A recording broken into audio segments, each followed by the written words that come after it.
नमस्कार शेतकरी मित्रांनो, मी गजानन गिरे. आपले माझे शेती माझे प्रयोग या यूट्यूब चॅनलवर स्वागत आहे. आपण आपल्या मका या पिकाच्या क्षेत्रामध्ये आहोत आणि आज जवळपास याला 40 दिवस होत आहेत. 16 नोव्हेंबरची लागवड आहे आणि आज यावर आपण क्लॅरिस एक्स्ट्रा हे तणनाशक फवारत आहोत.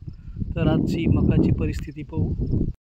तर ही आपली 16 नोव्हेंबरला लागवड केलेली मका. हे जी काय आहे ही सिजेंटा NK 6802 ही व्हेरायटी आहे. आणि या साईडची ही जी थोडी पतली व्हेरायटी दिसती ही राशीची 3415 आहे. तर हे आपण मशीननं लावलेलं आणि हे हातानं लावलेलं यामध्ये आपण फरक पाहू शकता. तर लागवडीसोबत याला आपण काय खत व्यवस्थापन केलं हे मागच्या व्हिडिओमध्ये टाकलेलंच आहे. यानंतर याला एक सुरुवातीलाच आळी पडली होती तर एक फवारणी केली. फवारणीनंतर अतिशय सुंदर रिझल्ट आला आणि जे काही आळीची सुरुवात होती ती पूर्णपणे थांबलेली आहे. आणि आता नवीन पानं काही खाल्लेले दिसत नाही, काही ठिकाणी थोडेफार परत सुरू झाली. तर आता आणखीन एक फवारणी घेऊ या तणनाशकानंतर. तर यामध्ये हे असं लांब तण, गाजर गवत आणि इतर तण असं थोड्याफार प्रमाणात आहे. याला आपण एक पाळी दिलेली आहे, त्यामुळं थोडंसं मधलं तण कमी झालं. पाणी जवळपास 2 ते 3 झाले. याला एक फवारणीनंतर आपण युरियासुद्धा दिला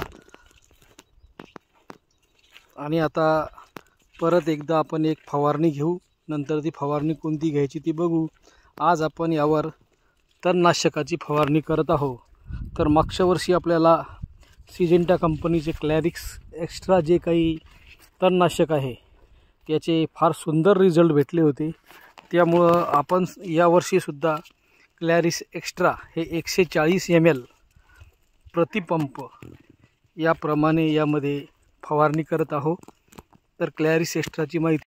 तर हे सिजेंटा कंपनीचं क्लॅरिस एक्स्ट्रा नावाचं औषध आहे. तर हे 700 ml ची बाटली आहे आणि यामधले घटक आहे मेझोस्ट्रियॉन प्लस ॲट्रॅझिन. मेझोस्ट्रियॉन आहे 2.27% WW वेट बाय वेट म्हणता येईल त्याला. आणि ॲट्रॅझिन आहे 22.7 WW. SC फॉर्म्युलेशन आहे आणि हे सिलेक्टिव्ह हर्बिसाईड आहे. त्यामुळं यानं रुंद पानाचं आणि लांब पानाचे गवतवर्गीय आणि गोल पानाचे जे तण आहे या दोन्ही तणाचं यानं नियंत्रण होते. तर फवारणीनंतर यावर्षीसुद्धा याचे रिझल्ट बघू. यावर्षी थोडीशी गवताची साईज मोठी आहे मागच्या वर्षीपेक्षा, पण तण कमी आहे. आणि आता त्याची फवारणी केल्यानंतर जर यावर्षीसुद्धा चांगलेच रिझल्ट येतील असं आपण धरून चालू. कारण मागच्या वर्षी आत्तापर्यंत जी आपण मकेत तणनाशकं फवारली त्यांच्यापेक्षा याचा रिझल्ट चांगला वाटला होता.